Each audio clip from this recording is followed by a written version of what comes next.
Okay, so welcome, good morning, and welcome to the first class on rest and restore. So we've got classes over the winter this time. I just see how it works. Might work better for me, not getting up as often, but we'll see how we go. So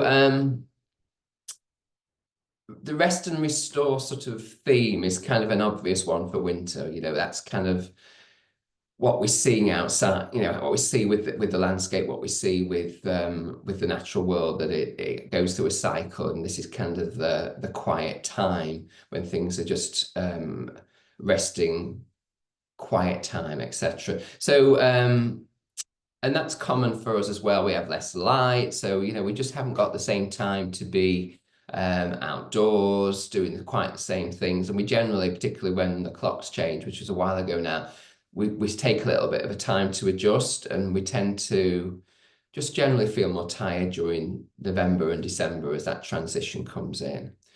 But what I wanted to look at this series is particularly the restore element. So for this class, and certainly the next class, we're going to look at winter light as a way of accessing this sense of restoring ourselves. So I'm going to make a couple of suggestions. Given we've got gaps between the sessions, I'm going to offer some things that you could do during that time. So the first one will be the breathing exercise we do, and we'll possibly do that a little bit longer than we normally would in these sessions, so that you get a bit more of a sense of it. And if it's something that you wanted to do, you could choose to make a decision about whether you're going to do it. If you are going to do it, you can make a decision that you might do it for like 2 minutes a day or 2 to 5 minutes a day until we meet again, which is 2 weeks' time.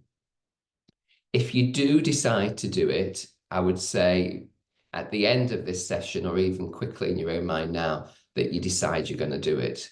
And if you're going to do it, when you're going to do it, because it kind of drifts. I know from my own experience, oh yeah, of course I'll do it. Then you wake up 4 days later and you think, oh yeah, I must do that tomorrow. And it kind of gets lost. So only if you choose to do it, don't need to. And that you do it a number of times a week if you can. So it might be just do it always in the week, but not at the weekend, or just at the weekend. So having some kind of pattern will be really helpful. And the second thing in terms of choice of homework is, if we're going to be focusing on the light, which we will do in a moment, then the other option is just making a mindful moment when those opportunities almost seize us. There's that perfect light, or there's that, when you're just going for a walk and you just look back and there's the moon, and this morning I woke up and the moon was there. These different lights that are around in winter, that you just kind of take that in. And you might also go out in the morning all warmed up and just get the sun quite early on, or just get the sun late on. So capturing those moments that are going to kind of have a greater presence for you, really, and bring in that restoration that we do through the session. Okay, so if we're going to do a breathing exercise, we can just start doing a breathing exercise. But for most of us, we need to just have a little bit of a stretch so we can breathe properly. So all I'm going to suggest is that we take the arms up. We can sweep them up, or we can just take the arms up above our head, and a little bit of lengthening, so you feel like your belly goes in a little bit, you feel your sitting bones a little bit more clearly. And if you press the feet into the ground, you get even more length. And then you just bring the arms down, but you try and keep the length through the spine as you come down. You can switch off the feet and the leg muscles. Take the hands across the chest, so it's just kind of hands onto shoulders. Try to keep that length of your spine. You just do some spirals, you just do some twists, and you can move one knee forward and the other knee forward, so you have a little bit more space to move from side to side. So you don't want it to be big, but you just want it to be giving the spine a little bit of a wake-up call. And it's as simple as that. So you can do loads of movements, but we're just trying to waken up the spine, waken up the legs, and that feeling of length through the whole body. And then relax the arms, hands, and we can rest for a moment. So this first bit, we're going to go into alternate nostril breathing. So one of the reasons I chose this one is that it's a balancing kind of breath work. You know, it does give us a little bit of stimulation, but it also brings us relaxation. And when we're moving into meditation or we're moving into kind of having a stronger sense of our internal workings, if you like, we need to be both alert to that, but also really kind of gentle with it and restful with it. So that's why I'm kind of choosing this. And we'll be doing this through the 4 sessions, so we kind of get a bit more familiar with it. So what I didn't say, maybe I should have said, is if you need to clear your nose sometimes in the morning, it's worse. So if you need to stop and grab a tissue and just do what you need to do, then clear your nose.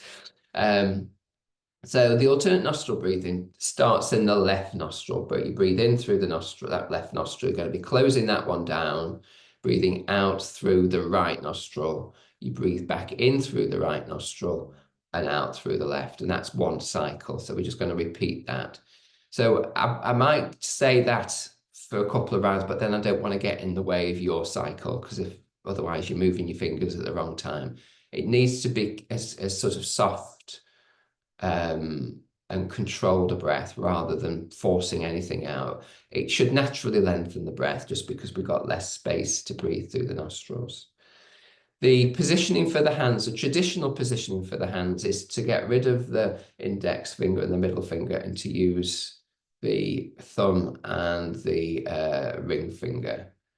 And whichever, now for some people that's just not comfortable. So if you need to literally use both thumbs, you use both thumbs, or if you prefer the little finger and the big finger and the thumb, you can. But that's the traditional way of doing it. And you either tuck the spare fingers under, or you take the 2 fingers and place them on the forehead.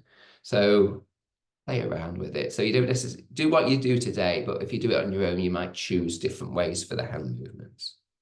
So finding your happy position on your chair and choosing to do whatever you feel is going to work for you. But if you're taking the ring finger and the thumb, just check each side out for a moment, just pressing the thumb in and closing the nostril and just pressing the opposite side in just for a moment, just so you think, is that going to work? Is it going to work with my fingers tucked in?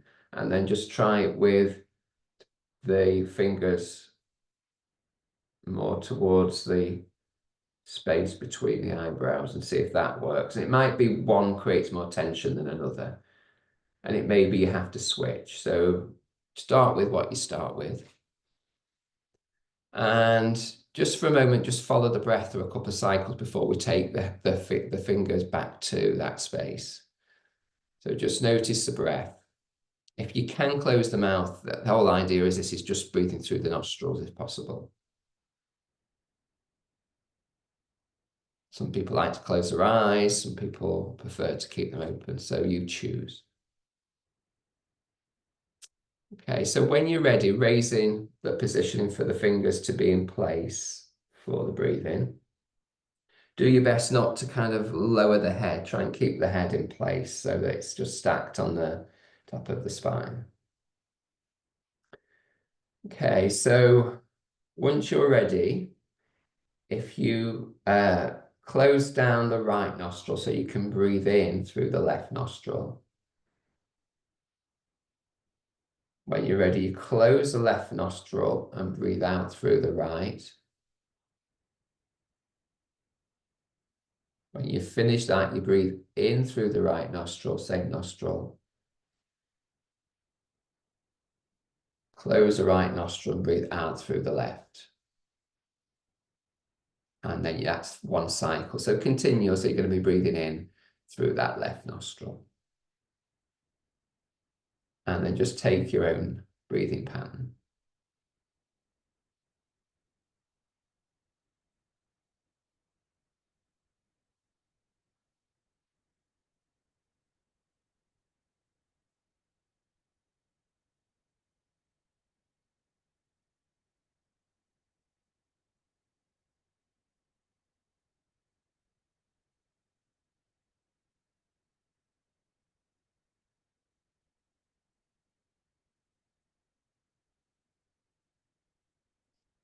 So doing your best not to tense in the fingers, in the back. Just do your best.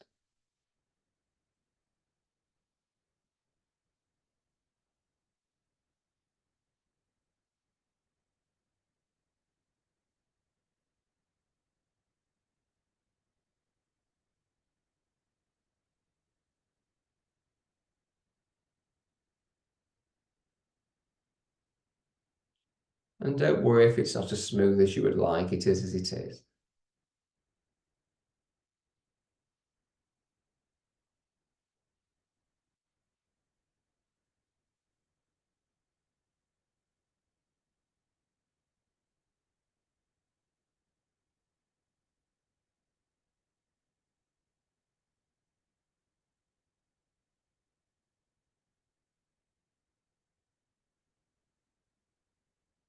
If you do need a break from the hand movements, then listen to that.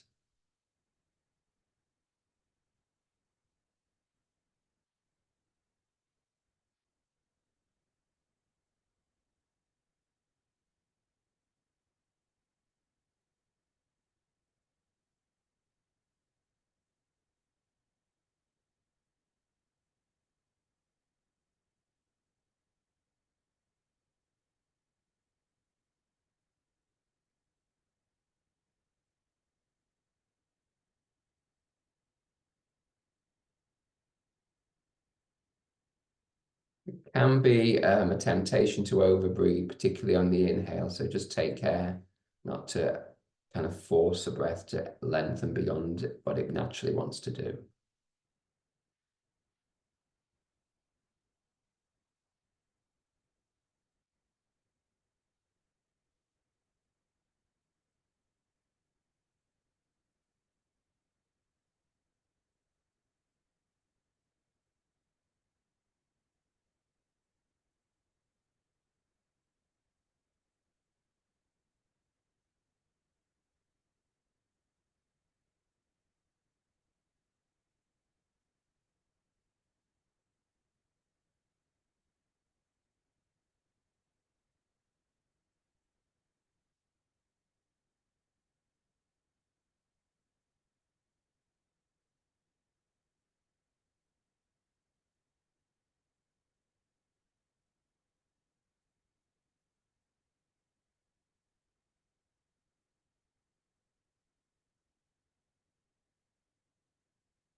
So two more rounds, two more rounds.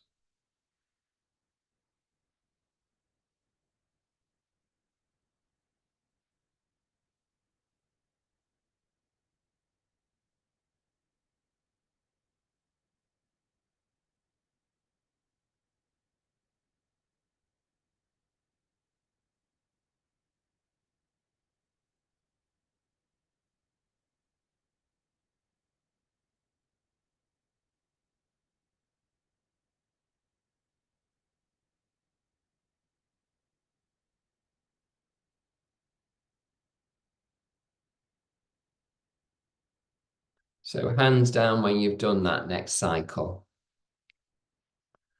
And again, just moving around a little bit, moving the fingers maybe a little bit, maybe rubbing the hands on the lap or rubbing the hands somewhere to just get warm.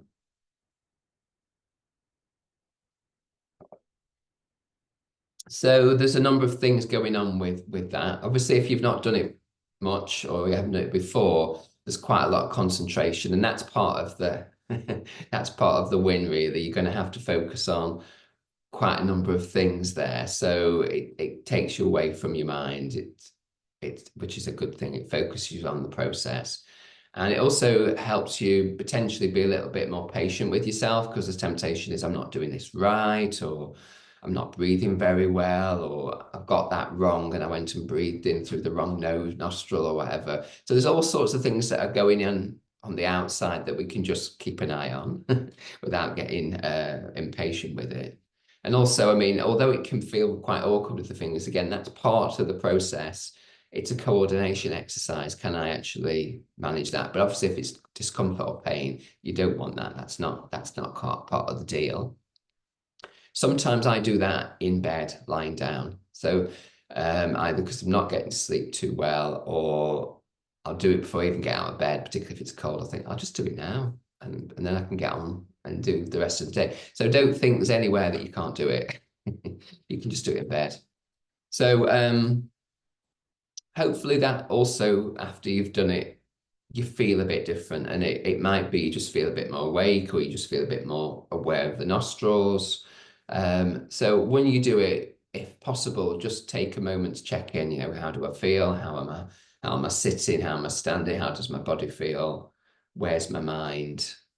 Those sort of questions, just so if you're noticing any change in how you feel, how you are. So we're going to move into the meditation. So the important thing for me about this one is kind of like we keep the body present. So meditation is about the mind, but it's really important that it's felt in the body. Otherwise, it's kind of disassociating everything. So you want to bring it into a sense of the body. So we're going to sit, and we will potentially have hand on belly at some point, and also hand on the heart. But again, you can choose whether that's comfortable. You can take it on, you can take it off. And we'll have less than probably 15 minutes this time, because I'm taking the approach slightly differently. Hopefully it's okay. So if you need to move your knees a little bit, pick your feet up. If you need to just move side to side, if you want another stretch, do that. If you want to take in the outdoors for a moment, it's now morning. Whatever you need to do, if you need to sit in a different place, if you need something warmer on, please go for that. I'm just getting a bit closer to warmth. Okay, and then settle. So you're experienced now, so you know what that might mean. You know how you sit on the chair or how you sit on the floor. You know where you put your hands. You're familiar with your own chair or your own space, so you know how it feels sitting where you're sitting. You know the support that you need. So being very conscious of where you are sitting, and where the body meets the ground, where the body meets the chair. So feet for all of us will be grounded. Some of us are sitting on the floor, so we get the sense of the bottom and the legs maybe more connected. Others will be on the chair, so we'll feel the support on the bottom, support on the back. And it may be more difficult if you're sitting on the floor, but if you can you get a sense of the body breathing against the contact point? So if you're in a chair, it's a little bit easier because you might feel the breath in the back on the chair. If you're sitting and you're unsupported, that might feel more difficult. You're going to need to feel that more on the hips, so lower belly. So you're just looking out for, if you don't find it, it isn't a problem, but you're just showing some interest in how the body is affected by the breath, and how the body is present with the breath, and potentially how the body is moved by the breath, subtly as it is.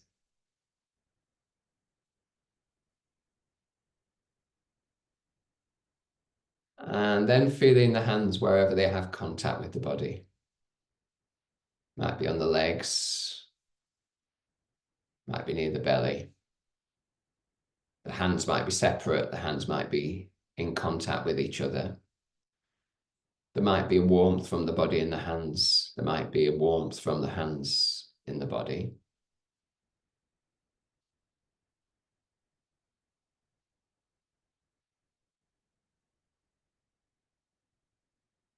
So to just get maybe a clearer view, sense of that breath and body connection, if you just take one hand and place it somewhere around the belly, whether it's low or high, doesn't really matter.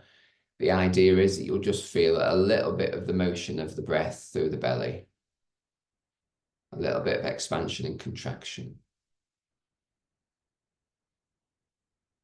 And again, warm hand on warm belly, or warm belly on cold hand, depending how it is today. So just feel how it is.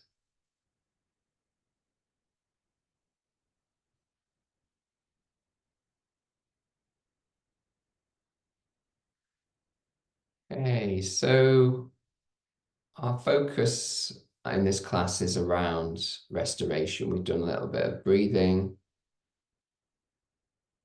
that might be part of that process. And we're now going to use a focus of winter, which we've definitely transitioned into, and winter in terms of winter light. So winter light might not get such a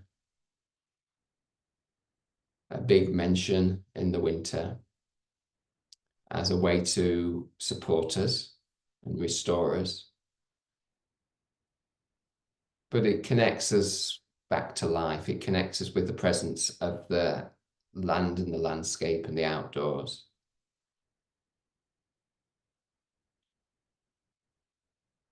It defines to some extent our kind of active day, or potentially more active day, not necessarily. And it's more precious because it's a shorter time. It's a shorter time when we can be outdoors in the light, when we can see outdoors, when we can be guided by the light.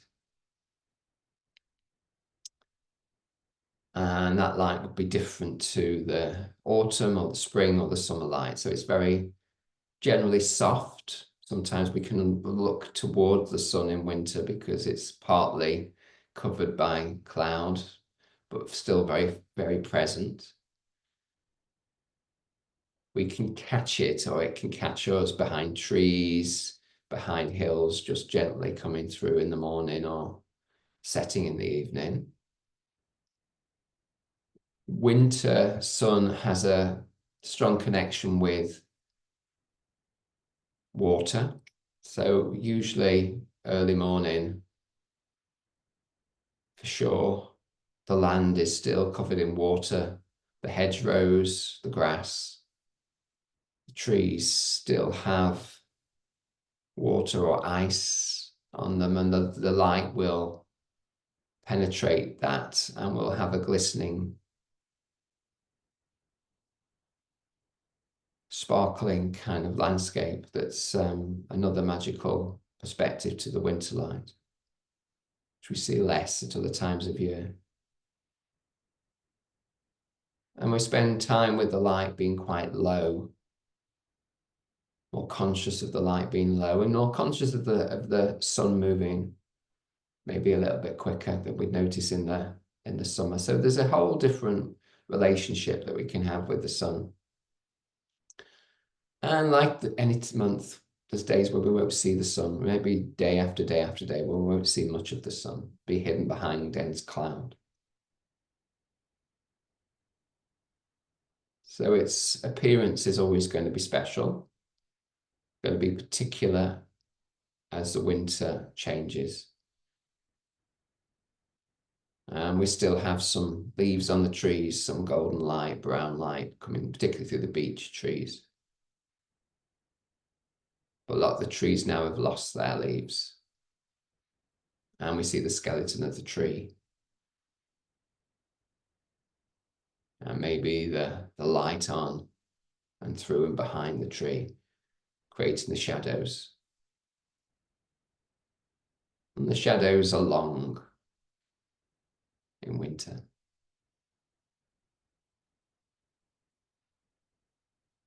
So as I tell the tale of winter light, that might connect you to this time.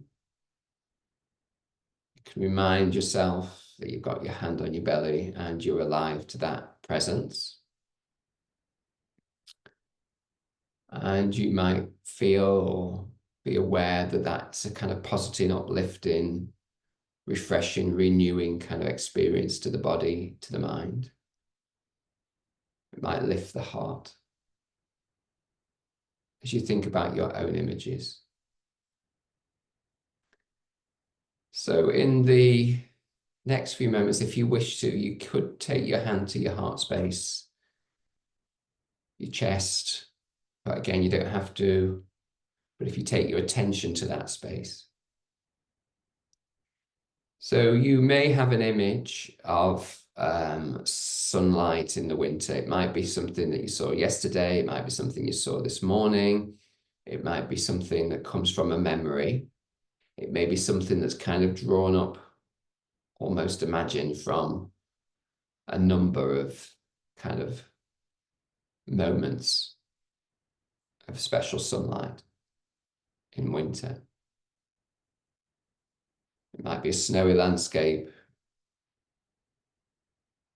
It might be a green landscape. It might be wooded. It might be by the sea.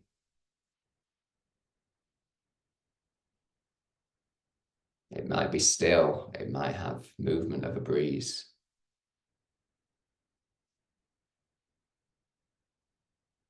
So bring in that picture, whatever it is. If it changes from one thing to another, don't worry about that. Just go with your sense of bringing the winter light in to a greater presence. And as much as you can, making that kind of fill the whole of the space in front of you and around you. So you're in that space. You're in the outdoors, experiencing the light of the winter. So it's an imaginative act. So some people find that easier than others.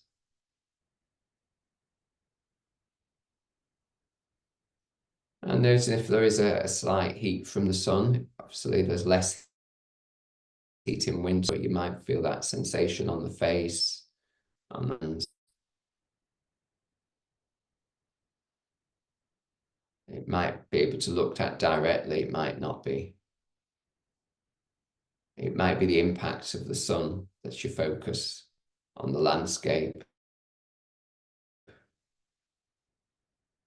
on the sparkling glitter of the water, the raindrops, the dew, snowdrops, the ice.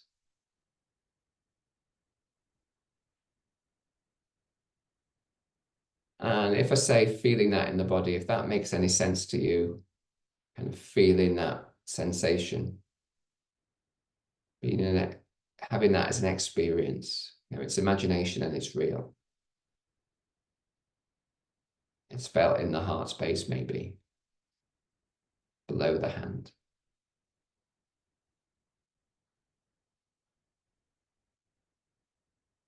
And it's met with a softness and a tenderness.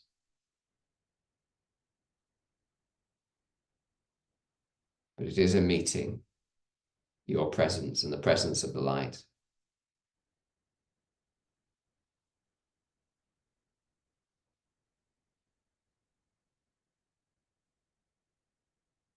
And if you choose to, you could have that light literally, in your imagination, literally, coming into the heart space where your hand is. So maybe if you want to reconnect with the breath, you could have an in-breath with that soft, gentle winter light coming in through the hand and into the heart space. And on the out breath, filling the whole of the body.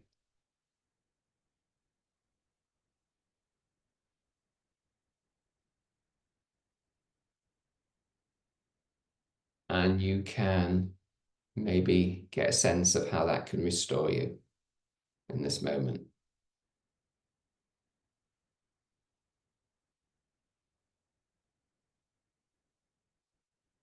That sharing the light, that taking in of the light, that experiencing the light from the outside on the inside, of allowing the light to pour in and grow and restore.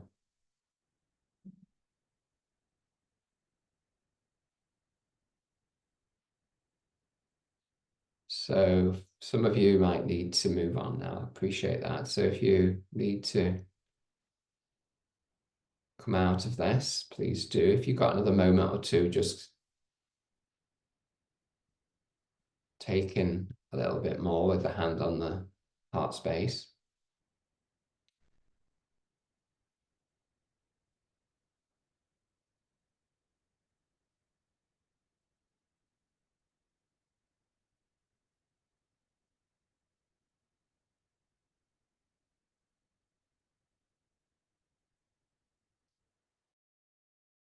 And then again, just imagining the space outside. So this time, imagine the space as it is.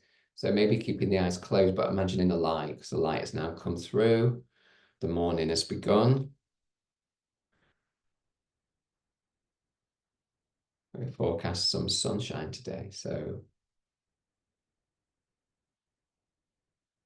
imagining the day, frosty, light, still. And let the hand then gently come away from the chest.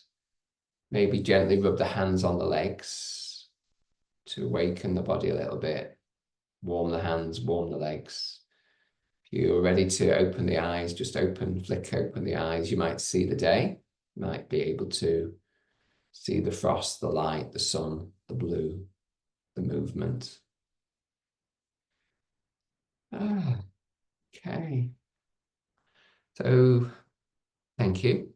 So it's an easy thing to do, but an easy thing to forget. The marvel of the winter.